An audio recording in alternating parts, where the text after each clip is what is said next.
Alrighty, we're going to be continuing the buckle making from the last video we just made. We're going to continue into part 2 and actually make the belt. This is the belt that we've literally just finished making. So this is the belt buckle and buckle. And yes, the list of what we're going to be needing will be in the next part. So I'll see you very shortly. Alrighty, welcome back to Camside Out of the Fire. We're going to be working on the belt that we made the buckle in the last video. We actually have some of the buckles right here, just to give you an idea of the different ones we've got. You're going to need a hide of leather. This one here is 3.5 mil seconds leather from the local tannery. I'll give you a plug for that later. You're going to need also your black garbage bags to cover your table. You're going to need your sealer. This is the good little sealer that I've got from the local tannery. I give the plug for. Some dye, 2 plastic cups, 2 gloves. You're going to need the dippers for the sealer and also the dyes.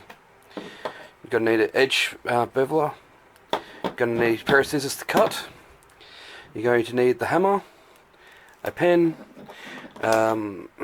Keep forgetting the name of these ones, but yeah, take the edge off the side of the leather so you can not so sharp on the edges. You're going to need rivets, hole punch, a hard surface. I've got a little piece of iron here that I use as an anvil, and you're also going to need a straight ruler. This one here is 1 meter long.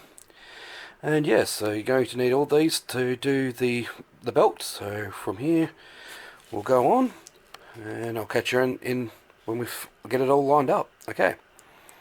Alrighty, you're going to need the pen and the ruler.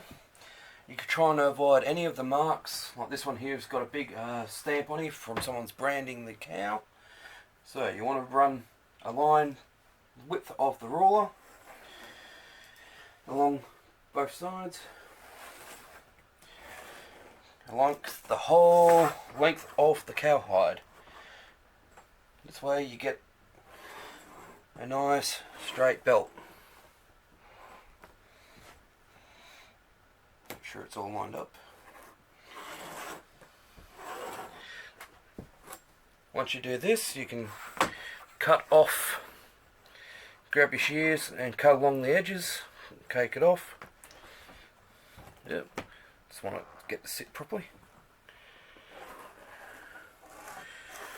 And yeah, sorry if I'm off the side, I'm just finishing off straight of the edge. Come on, sit down properly.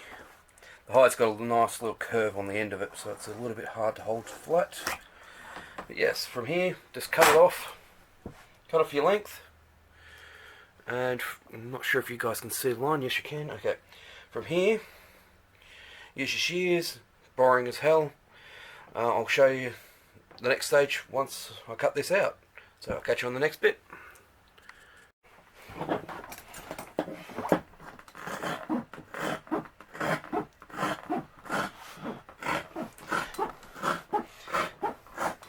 You can use a pair of shears, or you can use a scalpel, or even one of those roller knives.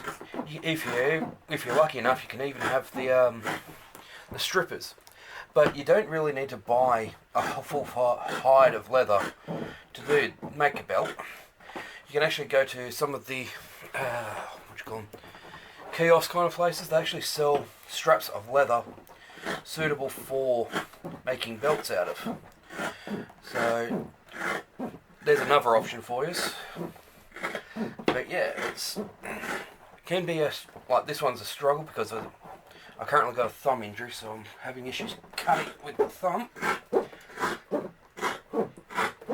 Other reason why I haven't been doing many videos of late.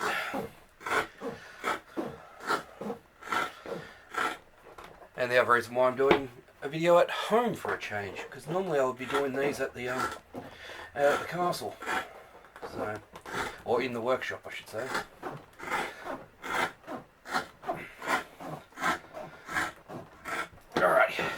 show you the rest of that when I'm finished cutting it out. Alrighty, now you've got to do the edges. We need to take the sharp points off the front and the back of it, so it actually makes it easier. I keep forgetting the name of this thing. Basically it's a little forky kind of looking thing that you can run along the edge. I think this one's a size 4. So needs sharpening, I can tell you that. But you literally want to run along the edge. Definitely needs sharpening. Along the edge, taking the corner off, so you don't have so many sharp edges. You want to do this for both sides of the leather, all the way around. And yes, for those who noticed that I was using the pen on the upper side, because I knew we were going to be using this, I knew that I could go that little bit. I can remove the ink from the pen, so I didn't have to worry about the extra marks on here. So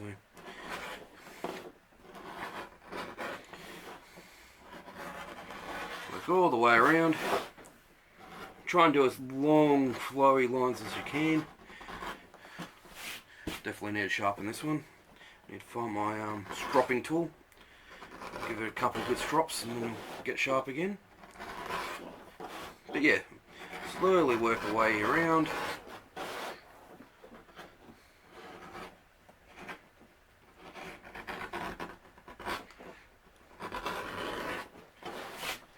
Because that way you've got some more interesting bits and pieces coming along. So, any questions, any inquiries, let me know. Let me know if you want to see more leather work. I do a little bit with the shop, but I don't do as much as I should. I did invest in some new equipment not that long ago, and I'll do a review on those shortly. But I've got some plans to do in the next little while, and I'll let you guys know about them once I'm able to get them going. So I'll keep going on this, and I'll show you this. Literally, you do the same on the opposite side. So you run along. Once you do top side, flip it over, and run along the inside, taking off. So you just have this nice little rounded off area. And I'll catch you in a bit. Alrighty, so now we've done both sides of the belt. So we've got both sides. You want to get a little bit of water, run along the edges. Because we're going to be dyeing these, we won't be using beeswax to do the edges, but I do recommend doing that afterwards though. This is just to take off a lot of the hardness off here at the beginning. Once we do that, we'll be able to come along, grab your I keep forgetting the name of this bloody thing. Go along the side. Basically, you want to round it off, so that way it's not as sharp onto the edge, because this side will be rough and sharp. You want to try and round off the edges as much as you can. But I do recommend doing this with beeswax afterwards. Just that way you can at least get you can have a finished product. Will actually all feel all nice and smooth all the way around. But yeah, just basically use the little grooves in here, run along here. I've seen people use beeswax, I've seen people use soap. I'm using water because I want to actually try and blend the edges of that little bit more. I'll go along around the whole belt doing this. That way it has the edges all sorted, all been smoothed out. So when the next stage, when we come along with the dyes, it gives you a nice even finish. So I'll keep going with this off camera. So I should mention while doing this, this is the perfect time to actually do your tooling. if you're going to carve your leather belt. You would actually come along, wet the whole thing, let it dry out slightly, carve, and then you can go along with your stencil or your tools and actually put in all your little bits that you want. I completely forgot to mention that before. But it's you want to do all your tool work except for the holes and the rivets before you actually start dyeing, because if you start dyeing afterwards, you can it doesn't quite look quite right. If you dye, if you tool after you dye, you don't have as nice clean edges like you should.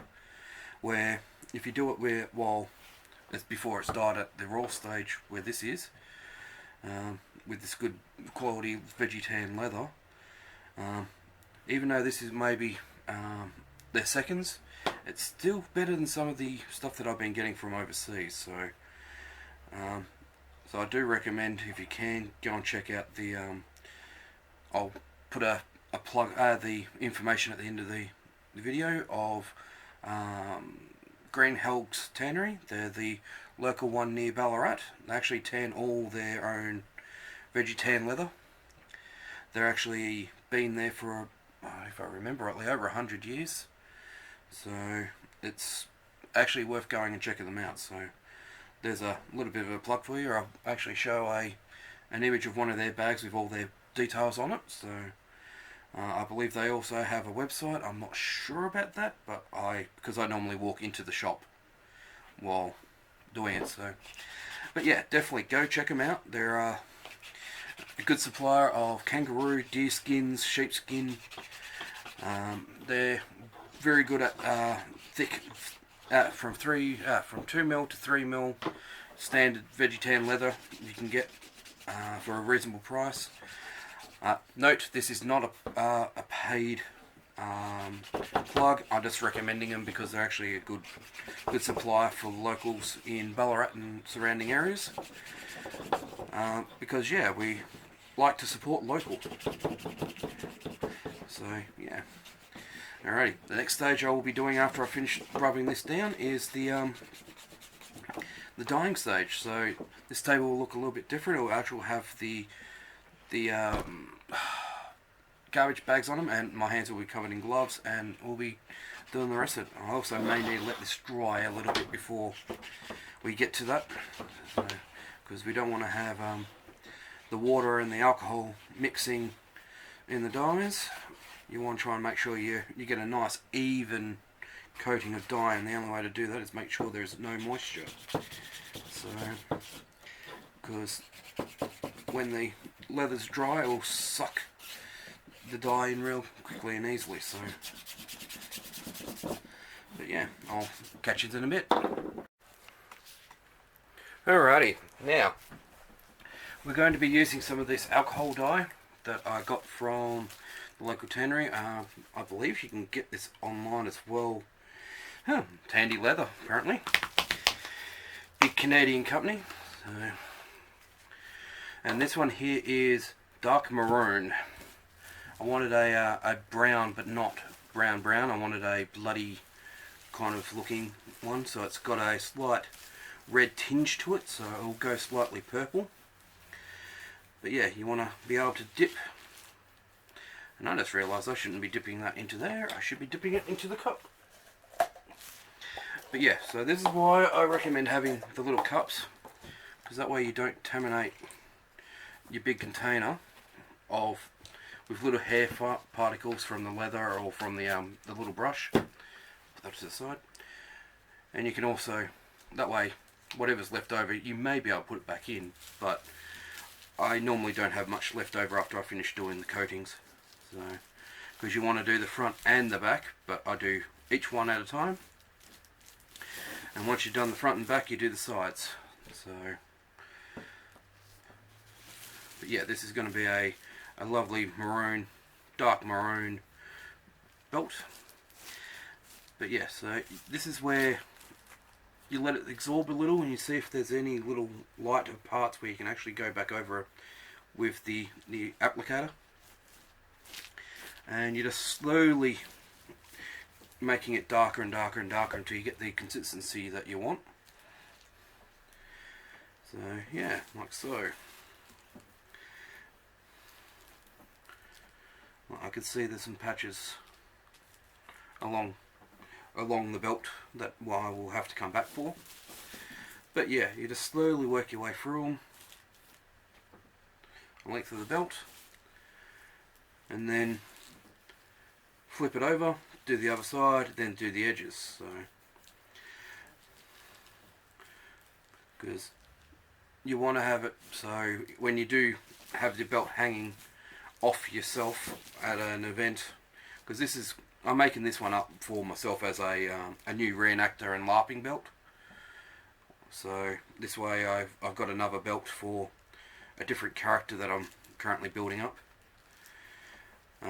Because yeah, you never know what bits you're going to need as a larper or a reenactor, because you always have a different costume for a different event. So or trying different time periods in different areas. So, and yeah, if you want to see some other stuff that I do, just let me know in the comments.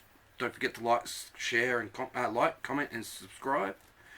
But yeah, I'll be making more bits for the costumes and stuff maybe later on. But the leatherwork side, I'm actually thinking about bringing that into the videos at the moment, while I'm having issues with my right thumb.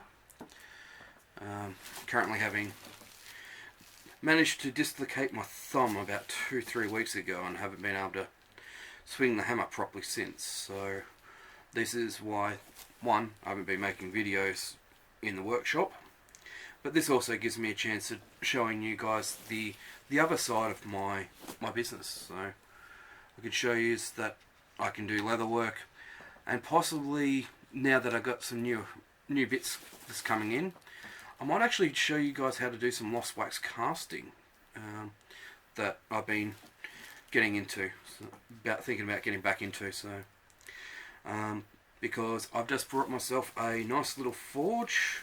I'm not sure if I can say their name because I haven't asked, but they're a well-known company from Czechoslovakia, I think, Czech, or Ukraine. It's over there.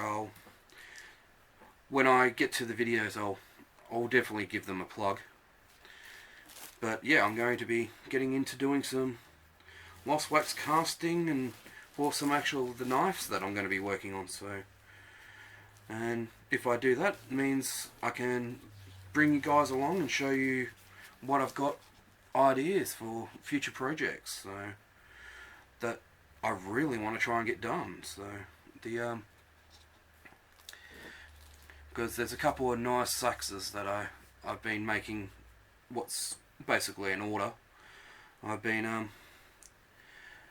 this is why I had to go and get the casting equipment. So, and I'll be doing some more leather tutorials on sheath making and stuff like that later as well. That reminds me, I do need to go back and actually make the pouch for the eating kits. So, right, now we've flipped over, now that it's on, we want to do the inside as well, because that way when your belt's folded over, because you want to have a nice long belt for a Viking reenactment, because the longer your belt, the more wealth you had in the time period. So a lot of the belts were very long and hanging off were a status saying, hey, look at me, I'm very well off, I can have all this excess leather. So this is why I'm doing a nice long round belt. But these could have come in any colour. Could have done them in blue, black, green, red, just depending on the status and the costume and what's required. So I will be making more of these for the shop, but this one here is actually for me because this one's got a slight flaw in the leather, so this one will become one of mine. So, but yeah, just try and this side you don't need to really make it so even. You can leave it slightly more uneven due to this way. This is literally just to stop you from getting the harsh pink of the under versus the black, versus the maroon. So that way you don't have the issue of the clashing. This is more just so you, when it's folded over, you don't actually see it as bad. But you will need to seal both sides. So that's the downfall of having the dyeing on the inside, is because you're actually going to need to coat it with the sealer to make sure it doesn't transfer onto your clothing. But it gives us an extra bit of texture quality to the actual costumes if you actually do these little steps that most people actually forget when they're actually starting out. So there is another process of dyeing these, and that's dipping and dragging through the actual dye, but I find this is actually saves you a lot more. You don't have as much dye wastage. Also, this dries out a lot quicker than doing it the other process. But if I was doing this in a factory setting or in a mass production line, I'd do it through the dip and drag process, because you will use up all that excess. Brain really struggling. All the dye will be used, and you'd be using it. You'd be doing about 100 belts at a time. Where myself, I only do about 10 belts in a run. I've got that full hide that you saw me have before. I've actually cut that up already. They're currently sitting behind me waiting for me to finish the video so I can actually do a whole run of them. So, right, now we've done the back, now we just need to do the edges. And it's literally just putting it on the edge and running it down like so. You just want it so it absorbs into the edge. And do that on all sides, and yeah, and that's all you need to do for this part. We have to let them dry off after we finish doing all the edges. Then we'll grab the sealer and we'll run the sealer over these as well. But yeah, this just gives you guys a rough idea of how to make a basic belt. So, and yes, if you haven't guessed, I'm gas bagging just as filler, because I'm still not used to having a camera recording and just doing. So I can see there's some lighter parts where I'm going to have to go back and hit with the dies that I just saw when I was rotating it just then. But yeah, so you just want to give it a coating on the edge so it doesn't look like you've just cut a big sheet of leather. So, like so.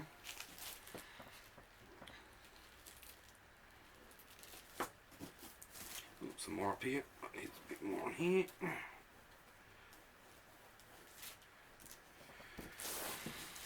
And this is the stage where you actually can go back and actually reapply some of the dye into the lighter areas, because while the dye is wet, you can't really see how thick this is and how much dye is actually in there. But once it starts drying out, you can actually see the parts where it actually needs to be added that little bit more.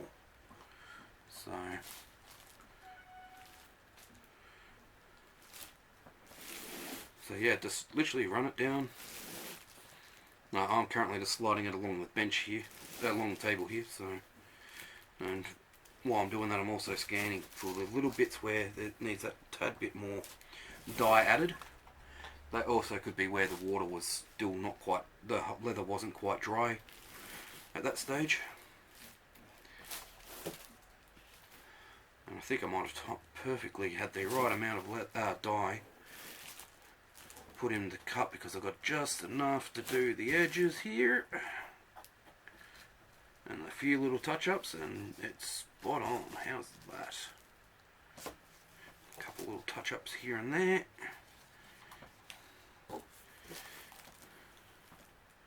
But yeah, so I do recommend going out and trying to make stuff for your own private costumes and your reenactment kits and your LARP gear. Even the costumes for doing Blacksmith demonstrations, I make all my own gear, so I do recommend trying it out. And it also means you can boast about, hey, look, I made this at those events, because most of the reenactors and larpers that are been out there that I've seen recently, if they don't make it, they buy it. And sometimes that one little thing that they've made themselves is the best bit of their kit, because it makes them stand out that little bit more. So I do always recommend trying your hand at doing something a little bit different while keeping it within the time periods and all that, but you still want to have that little bit more of demonstration. Hey, look, I can do this stuff. Why not? Why not show? It also shows the sign that their willingness to learn is to actually go out and find their knowledge, research it up, actually make the item. I love seeing. So, alrighty. Now I need to let this dry, and then I'll be adding the sealer to it. So that's going to be about 5-10 minutes between now and then. So I'll catch you on in a little bit. Alrighty. So we're back. It's been about 5-10 minutes since I let this start off drying. I'm currently using some leather craft sealer. I pour a little bit into here so that way next time I don't have the cross coloration, because this will lift the dye if it's not quite dry enough.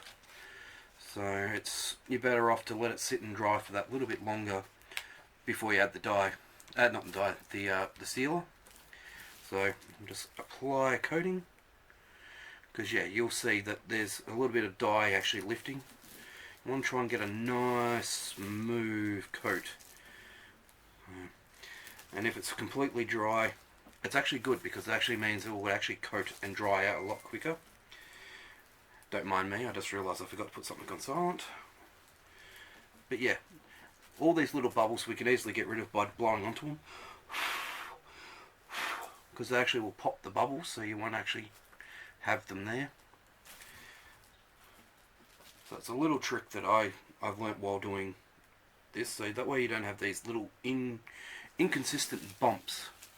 You can get a nice smooth seal onto them, so that way just by literally blowing on the edge, blowing across it, to pop the little air pockets, the little air bubbles that are there.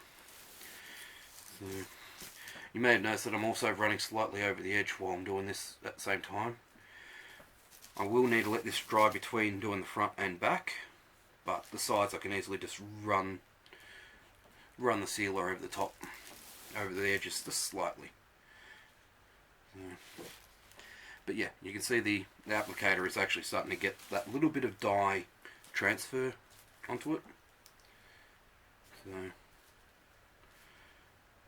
there's the crack why I'm keeping this one for myself. So yeah, just keep going, adding the whole length of the belt. This one just gone off the edge of the table, so I better actually flip it up, grab it and flip it over, or flip it around, I should say, because on this end of that end of the table there's more leather, and I don't want to have the sealer on that yet, because that stuff will be actually tooled later on in the next couple of weeks. So, but yeah, this is the good time, good part of. You can actually sit and actually just apply and chill while doing this stuff. While I'm out of action with the hammer, it actually gives me chances of catching up on all the leather work that I've been putting off for a little while. But yeah, this gives me time to actually play and make stuff that I want to play with. But same problem is if I have to use my thumb like I am at the moment, I'm still in a little bit of pain from being dislocated, but it's not as bad as it was at the time.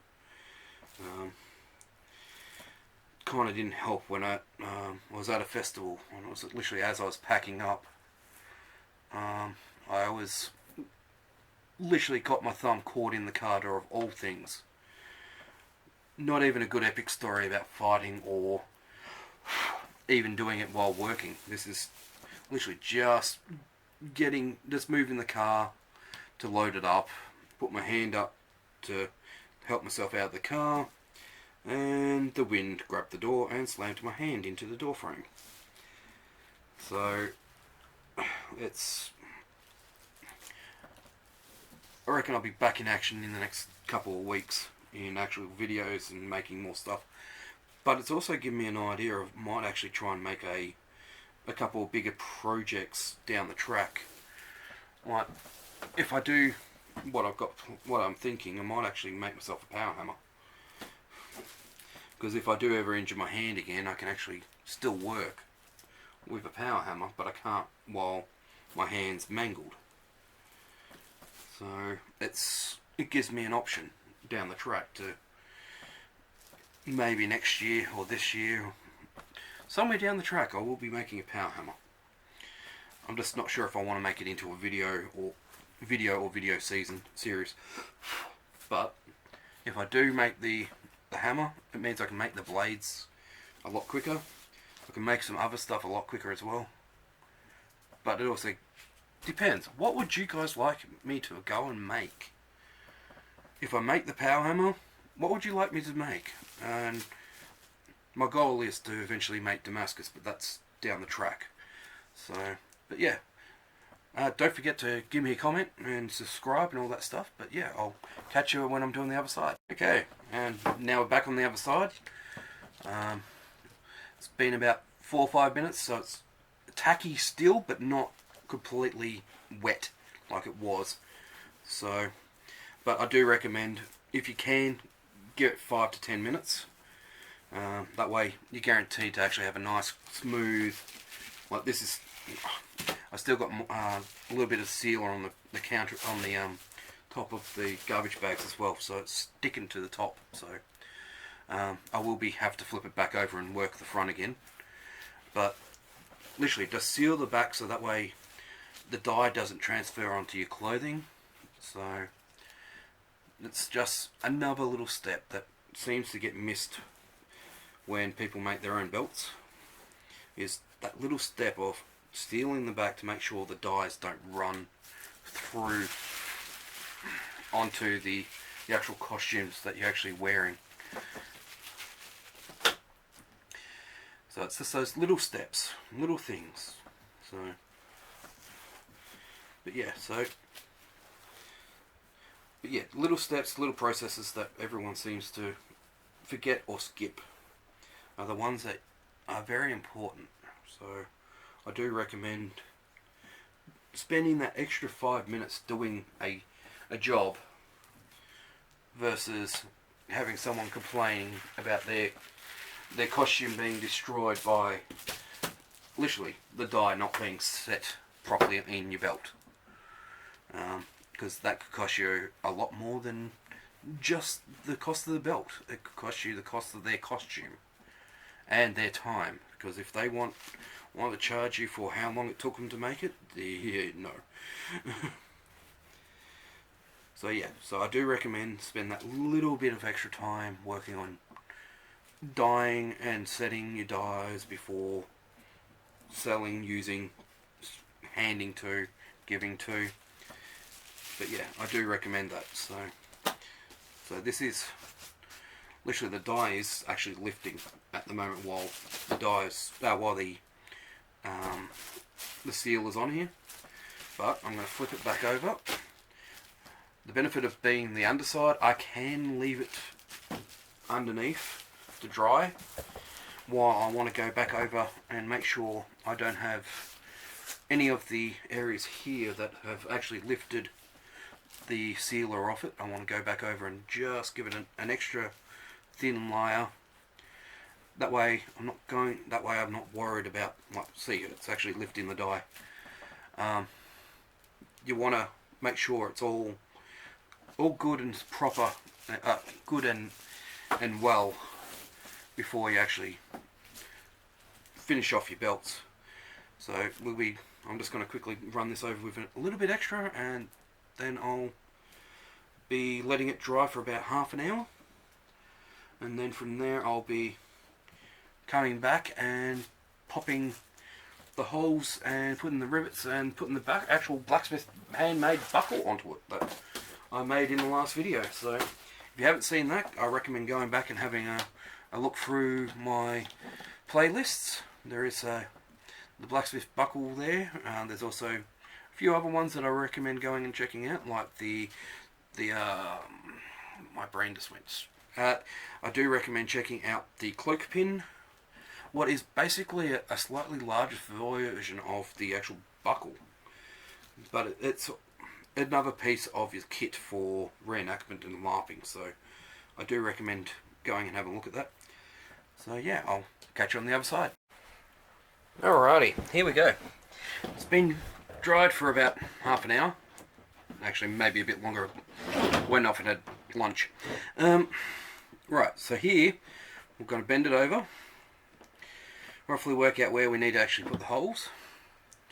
Make sure you've got the right size hole in your hole punch, and it's that one. Put a mark, yay, bend it over. So then going to need a slightly bigger hole, so let's rotate to the biggest one on here, because you need to be able to fit the pin through. So let's go here and here, and then I'm going to be using this because this, but you can use a scalpel to actually cut between here. I will be neatening it up with the scalpel later on.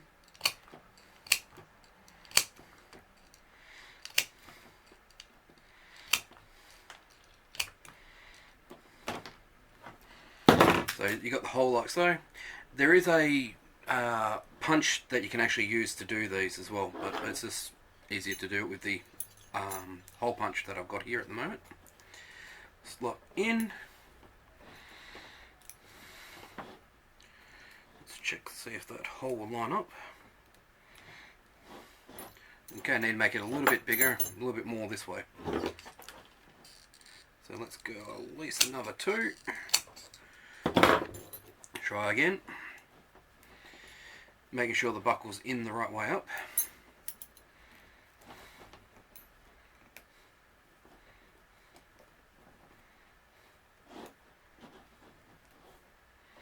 Let's have a look there. Yep, okay. Then I rotate back to the size pin that we had before.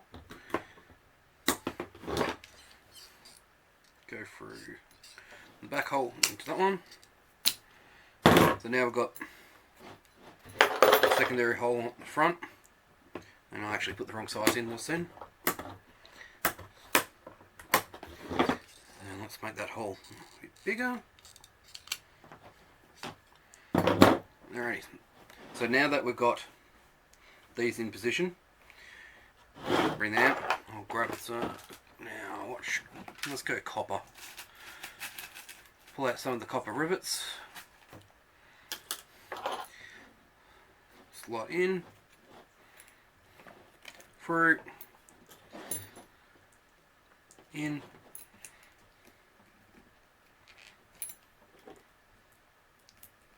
and so.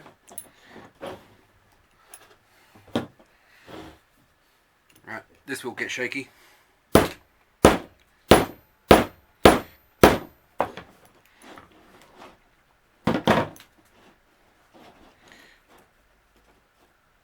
There we go. Now that's mounted onto here. Now we just need to mark where we want the holes for when we actually wrap it around ourselves. But that's the basic start for, that's the basic belt for the moment. So we now got the belt.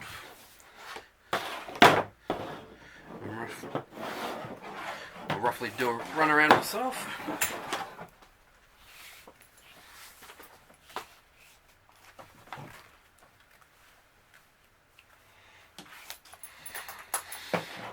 Mark for where I need it. Let's go to the biggest hole again.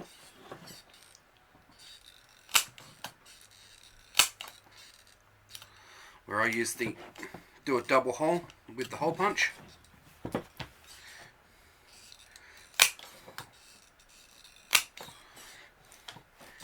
Do that on both sides of the mark, about an inch apart.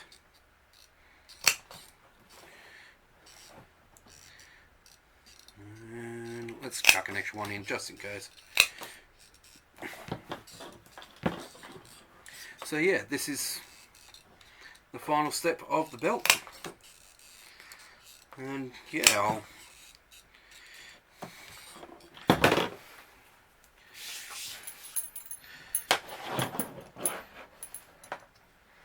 here we go.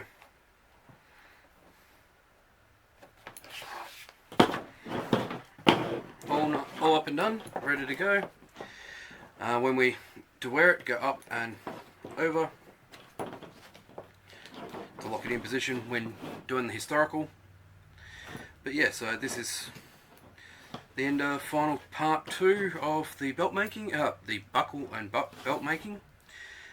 So yeah, don't forget to like, subscribe, and share, comment, and let me know what you want to see coming up. So I'll see you on the other side.